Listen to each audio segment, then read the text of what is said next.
ശ്രദ്ധേയമായിട്ടുള്ള സംഗതിയാണ്. കാരണം ചോദിച്ചാൽ ഇപ്പം സമരങ്ങൾ എന്ന് പറയുമ്പോഴേ ഇപ്പം അതായത് മൊബൈൽ ടവർ വരുന്നത് ക്യാൻസർ ഉണ്ടാക്കുന്ന പേരിൽ ഒരു കൂട്ടം ആൾക്കാർ സമരം ചെയ്താൽ അതിൻ്റെ സയൻസും അതിൻ്റെ സാധ്യതകളും അതിൻ്റെ പഠന റിപ്പോർട്ടുകളൊക്കെ വെച്ച് നമുക്ക് ചർച്ച ചെയ്യാം, അതിൻ്റെ അയുക്തിയെക്കുറിച്ച് ഡിസ്കസ് ചെയ്യാം, സമരത്തെ തള്ളിപ്പറയുകയോ പിന്തുണയ്ക്കുകയൊക്കെ ചെയ്യാം. പക്ഷേ ഈ കാര്യത്തിൽ ഒരു സർക്കാരിനോ ഒരു മനുഷ്യ സ്നേഹിക്കോ ഒരു സാധാരണ മനുഷ്യനോ ഒരു നിലയ്ക്കും മറ്റൊരു അഭിപ്രായം പറയാൻ കഴിയാത്തൊരു സമരമാണിത്. കാരണം എന്താണ്, 3-4 പഞ്ചായത്തുകളിലെ മനുഷ്യർക്ക് ജീവിക്കാൻ കഴിയാത്ത കടുത്ത ദുർഗന്ധം ഉണ്ടാവുക, അവിടുത്തെ സാമൂഹ്യ മേഖലയെ ആകമാനം അത് ബാധിക്കുക, അവിടേക്ക് കല്യാണം കഴിച്ചയക്കാൻ പോലും ആളുകൾ താല്പര്യപ്പെടാതിരിക്കുക, അവിടുത്തെ ജലവും മണ്ണുമെല്ലാം മലിനമാവുക, മനുഷ്യർക്ക് രാവിലെ എഴുന്നേറ്റ് പുറത്തേക്ക് ഇറങ്ങുമ്പോൾ ഭയങ്കര ബാഡ് സ്മെല്ല് ഫീൽ ചെയ്യുക.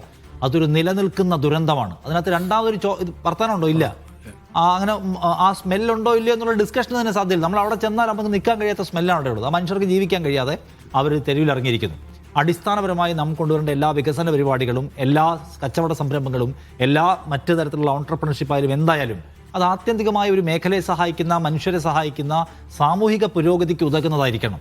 അല്ലാതെ ഒരു വിഭാഗം മനുഷ്യരെ ആകമാനം അവരുടെ നിത്യജീവിത നരകത്തിലേക്ക് തള്ളിയിട്ടുകൊണ്ട് ഒരു സംരംഭവും നമുക്ക് മുന്നോട്ട് കൊണ്ടുപോകാൻ കഴിയില്ല. ഏത് സംരംഭവും മനുഷ്യർക്ക് ഉതകുന്നതായിരിക്കണം, മനുഷ്യർക്ക് താങ്ങാൻ കഴിയുന്നതായിരിക്കണം. എല്ലാ സംരംഭവും പൂർണ്ണമായിട്ടും നമുക്ക് അന്തരീക്ഷമെല്ലാം മുക്തമാക്കി നടത്താൻ കഴിയില്ല. പക്ഷെ മനുഷ്യർക്ക് ജീവിക്കാൻ പറ്റണം. അപ്പോൾ നിങ്ങളൊരു സംരംഭത്തിന് അനുമതി കൊടുത്തിരിക്കുന്നു എന്നതിൻ്റെ പേരിൽ ചുറ്റുമുള്ള ഒരു ജനസമൂഹത്തിൻ്റെ അതിജീവനം തന്നെ പ്രയാസമാകുന്നു. അവിടേക്ക് മനുഷ്യർ പോകാൻ പോലും ആഗ്രഹിക്കുന്നില്ല. പണ്ട് ഈ ഗുരുവായൂരിലൊരു സ്ഥലം ഉണ്ടായിരുന്നു. അവിടെ മനുഷ്യർ അങ്ങനെ ഇതുപോലെ മാലിന്യം അടിയുന്ന സ്ഥലമാണ്. അവിടെ മനുഷ്യർ കല്യാണം വിളിക്കാൻ പോലും പോവില്ല, അവിടേക്ക് ആരെയും കെട്ടിച്ചയക്കുക പോലും ചെയ്യുമായിരുന്നില്ല. അങ്ങനെ ഗുരുതരമായ സ്വഭാവമുള്ള ഇതിൻ്റെ കെടുതികൾ അനുഭവിച്ചിട്ടുള്ള ഒരുപാട് നാടുകളുണ്ട്.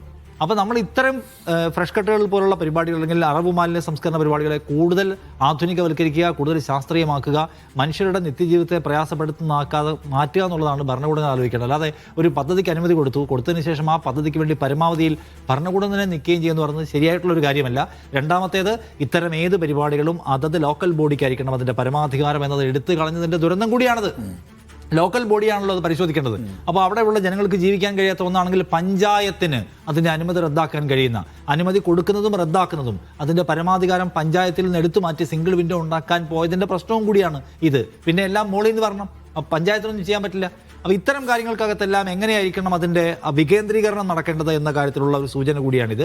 ഇപ്പോൾ ഒരു സ്റ്റേ കിട്ടിയെങ്കിൽ കൂടിയും കേരളത്തിലെ സാമാന്യബോധമുള്ള മനുഷ്യരും രാഷ്ട്രീയക്കാരും എല്ലാം അതിൻ്റെ കൂടെയാണ് നിൽക്കുന്നത്. അതുകൊണ്ട് തന്നെയാണ് മീഡിയ വൺ അതിൻ്റെ കൂടുന്നത്. അതിൽ ഒരു മാധ്യമ സ്ഥാപനം നിലയ്ക്ക് മനുഷ്യരുടെ പ്രശ്നങ്ങൾക്കാണ് പ്രാധാന്യം, നിയമത്തെക്കാൾ പ്രധാനം, സാങ്കേതികത്വത്തെക്കാൾ പ്രധാനം, ജീവിച്ചിരിക്കുന്ന മനുഷ്യരുടെ അതിജീവനമാണ് പ്രധാനം. അത് ഏറ്റെടുക്കാൻ കഴിയുന്നുള്ളത് ഒരു മാധ്യമ സ്ഥാപനത്തെ സംബന്ധിച്ച്, നമ്മളെ സംബന്ധിച്ച് അഭിമാനകരമായ കാര്യമാണ്. അപ്പോൾ അതിനുവേണ്ടി നന്നായി എഫേർട്ട് ഇടുകയും ഹോംവർക്ക് ചെയ്യുകയും ചെയ്ത ആളാണ് അനീസ് അലി, നമ്മുടെ റിപ്പോർട്ടർ. അപ്പോൾ അനീസ് അലിക്കും ആൾക്കാർ അഭിവാദ്യമൊക്കെ അർപ്പിക്കുന്നുണ്ട്. ഞാൻ വിചാരിക്കുന്നത് മീഡിയ വണ്ണിനെ സംബന്ധിച്ചും അനീസിനെ സംബന്ധിച്ചും എല്ലാം ഒരു കരിയറിലെ ഒരു നല്ല സന്ദർഭമായിട്ടാണ് ഇതിനെ കാണുന്നത്.